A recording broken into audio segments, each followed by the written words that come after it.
नमस्कार जय जगन्नाथ शुभ सकाळ। आज हूँ अक्टोबर 29 तारिख बुधवार। मिश्र रिपोर्ट रे मु नहीं आसी आपण आज 10टी गुरुत्वपूर्ण खबर जानापी भिडियोटी को शेष पर्यंत देखंतु। प्रथम खबर, मोन्थार भयंकर रूप, नाबालक को भिड़ी नेला समुद्र। बात्या मोन्था लैंडफॉल हेबा पूर्व समुद्र भयंकर रूप धारण करिछि। आंध्रर काकीनाडा समुद्र रे बुड़ी जणे नाबालक निखोज होइछि। 10 वर्षर नाबालक निज मामुक सह एक बाइक रे जिबा बेले अचानक पानी को खसी पड़िथिले। एहा परे तांको खोजाखोजी जारी रहिछि। नाबालक जनक खोजिबा पहुंची एनडीआरएफ टीम। प्रबल पवन भितर भी त्वरित भाव संधान कार्य चली। परवर्ती खबर, रूस आगे मुंड नुआइले यूक्रेन राष्ट्रपति। कहले नाटो रे मिसिबा पई कोनोसी आग्रह नाही, शेष हेब युद्ध। सारा विश्व प्रथम और द्वितीय विश्वयुद्धर परिणाम एवं भयावहता देखि सारिछि। युद्ध हेले कोन क्षति होइताय ताहा सारा विश्व भल भाबरे अवगत होइछि। तेबे अनेक लोकंक मनरे आशंका थिला जे तृतीय विश्वयुद्ध जति हुए तेबे केवल पानी पई ही हेबो, किंतु एपरि किछि घटि नाही एवं तृतीय विश्वयुद्ध आरंभ होई सारिछि बोली कहिले कोनोसी भूल हेबो नाही। गत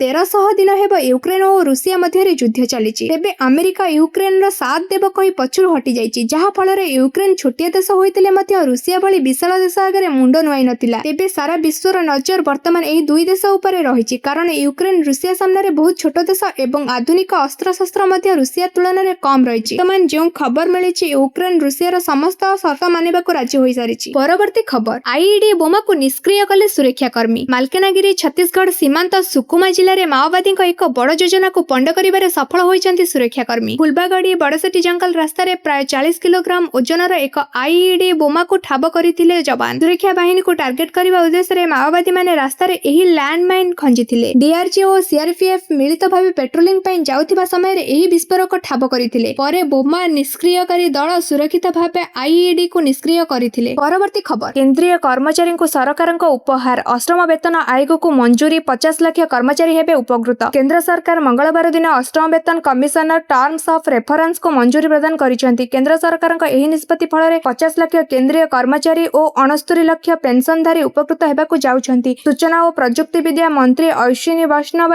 एने सूचना दैछंती। तांको सूचना मुताबिक अष्टम वेतन कमिशन 18 मास मध्य सुपारिश प्रदान करिवे। सरकार जनवरी मासरे एने कमिशनर सेटअप करबाकू मंजूरी प्रदान करथिले। एबे टर्म्स ऑफ रेफरेंस मिलिबा परे तुरंत कमिशनर ता कार्य आरंभ करिवे। एही कमिशन सैलरी स्ट्रक्चर पेंशन और अन्य भत्ता नहीं सरकार को परामर्श देबे। परवर्ती खबर, जीरो कैजुअलिटी लक्ष्य कहिले मुख्यमंत्री। बात्या समीक्षा पर मुख्यमंत्री सूचना। मुकाबला पाई सरकार सब प्रकार व्यवस्था करिसेंति। जीरो कैजुअलिटी लक्ष्य रे कार्य करा जाउची। दक्षिण ओडिसा रे वर्षा आरंभ होई सारिची। विशेष कर 8टी जिला आज प्रभावित हेबो। वर्तमान सुधा 11,396 जन को स्थानांतरित सरिची। 30,594 जन को स्थानांतरित करबा लक्ष्य रहिची। आवश्यक पड़िले सेमानंकु स्थानांतरित कराजिबो। 871 गर्भवती महिला को मेडिकल निया जाइछि। आउ 822 गर्भवती को मध्य स्थानांतरित करबाकू लक्ष्य रहिछि। परवर्ती खबर, घूर्णिझड़ मोन्था। ओडिसा रे गजपति रे भूस्खलन जोगु प्रमुख रास्ता विच्छिन्न होइछि। घूर्णिझड़ मोन्था प्रभाव रे प्रबल वर्षा हेबा फल रे मंगलवार दिन गजपति जिले रे एक बड़ पत्थर रास्ता उपरे खसी पड़िथिला। रिपोर्ट अनुसार जिलार आर उदयगिरी ब्लॉक अंतर्गत बड़गां घाट रे एक बड़ भूस्खलन घटिछि, जेउठारे बड़ पत्थर एवं कादुआ रास्ता रे पड़ी रहिछि। फलस्वरूप रामागिरी एवं बड़गां मध्य जोगाजोग संपूर्ण विच्छिन्न हो जाइछि। निकटवर्ती 5टी गां एवं गंजाम जिला को जोगाजोग मध्य गुरुतर भावे प्रभावित होइछि। घटना विषय सूचना पाइबा परे बीडीओआर उदयगिरी एवं एक एनडीआरएफ दल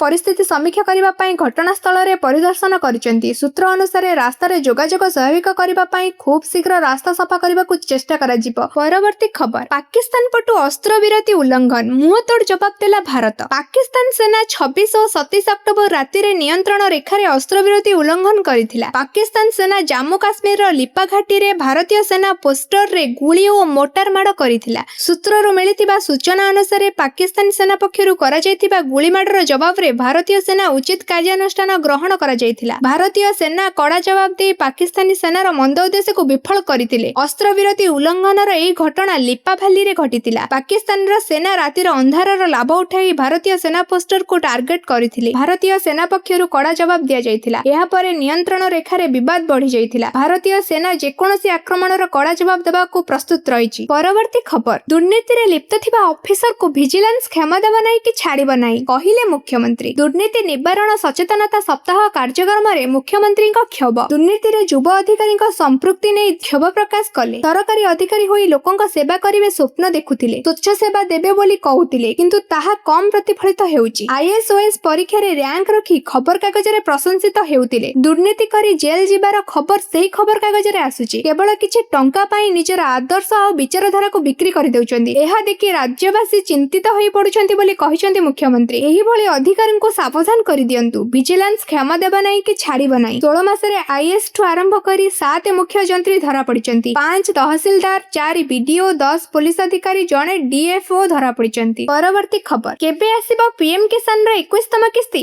ଆସିଲା ବଡ଼ ଅପଡେଟ୍। ପ୍ରଧାନମନ୍ତ୍ରୀ କିଷାନ ସମ୍ମାନ ନିଧି ଯୋଜନାରେ ସାମିଲ ଥିବା ଚାଷୀଙ୍କ ପାଇଁ ଖୁସି ଖବର। କାରଣ ଏଥିରେ ସାମିଲ ଥିବା ଚାଷୀଙ୍କ ପାଇଁ ସରକାର ବଡ଼ ନିଷ୍ପତ୍ତି ନେବାକୁ ଯାଉଛନ୍ତି। ପିଏମ୍ କିଷାନର 21ତମ କିସ୍ତି ଦୀପାବଳି ପୂର୍ବରୁ କିମ୍ବା ଦୀପାବଳିରେ ମିଳିଥିବା ନେଇ ଆଶା କରାଯାଉଥିଲା, କିନ୍ତୁ ଏବେ ପର୍ଯ୍ୟନ୍ତ ତାହା ମିଳିନାହିଁ। ନଭେମ୍ବର ପ୍ରଥମ ସପ୍ତାହରେ ପିଏମ୍ କିଷାନର 21ତମ କିସ୍ତି ଚାଷୀଙ୍କ ଖାତାକୁ ନିଶ୍ଚୟ ଆସିବ ବୋଲି କୁହାଯାଇଛି। ଏନେଇ ବିଭିନ୍ନ ଗଣମାଧ୍ୟମରେ ଖବର ପ୍ରକାଶ ପାଇଛି। ଦେଶର କୋଟି କୋଟି ଚାଷୀଙ୍କୁ ପିଏମ୍ କିଷାନ ଯୋଜନାର 20ତମ କିସ୍ତି ମିଳିସାରିଛି। ତାରିଖ ଘୋଷଣା ହୋଇନଥିଲେ ବି ଦେଶର କିଛି ରାଜ୍ୟରେ ଚାଷୀଙ୍କୁ ପିଏମ୍ କିଷାନର 21ତମ କିସ୍ତି ଟଙ୍କା ଆଗୁଆ ମିଳିସାରିଛି। ଜାମ୍ମୁ କାଶ୍ମୀର, ପଞ୍ଜାବ, ଉତ୍ତରାଖଣ୍ଡ ଓ ହିମାଚଳ ପ୍ରଦେଶର ଚାଷୀଙ୍କ ଖାତାକୁ ଆସିସାରିଛି ପିଏମ୍ କିଷାନର ଟଙ୍କା। ପରବର୍ତ୍ତୀ ଖବର, ସୁଭଦ୍ରା ଯୋଜନା ସମ୍ପର୍କରେ ନୂଆ ସୂଚନା। ପୁଣି ହେବ ଆବେଦନ। ଚତୁର୍ଥ କିସ୍ତି ଆସିବା ପୂର୍ବରୁ ଯୋଗ୍ୟ ହିତାଧିକାରୀମାନଙ୍କ ପାଇଁ ଏକ ଭଲ ସୁଯୋଗ। 21 ବର୍ଷରୁ ଅଧିକ ବୟସର ମହିଳା ଯେଉଁମାନେ ଏପର୍ଯ୍ୟନ୍ତ ସୁଭଦ୍ରା ଯୋଜନାରେ ଯୋଗ ଦେଇନାହାନ୍ତି ସେମାନଙ୍କ ପାଇଁ ଏକ ବଡ଼ ସୁଯୋଗ। ଆସନ୍ତା ନଭେମ୍ବର 1 ତାରିଖରୁ ଆପଣମାନେ ନିକଟସ୍ଥ ଅଙ୍ଗନବାଡି କେନ୍ଦ୍ର ଓ ସିଏସ୍ସି ସେଣ୍ଟରକୁ ଯାଇ ଆବେଦନ କରିପାରିବେ। ଆବେଦନ ଫର୍ମ ଦ୍ୱାରା ହିଁ ପଞ୍ଜୀକରଣ ହେବ ବୋଲି କୁହାଯାଇଛି। ଏହି ସୂଚନା ଅନେକ ଅଙ୍ଗନବାଡି କର୍ମୀ ଅନଲାଇନରେ ସେୟାର କରିଛନ୍ତି।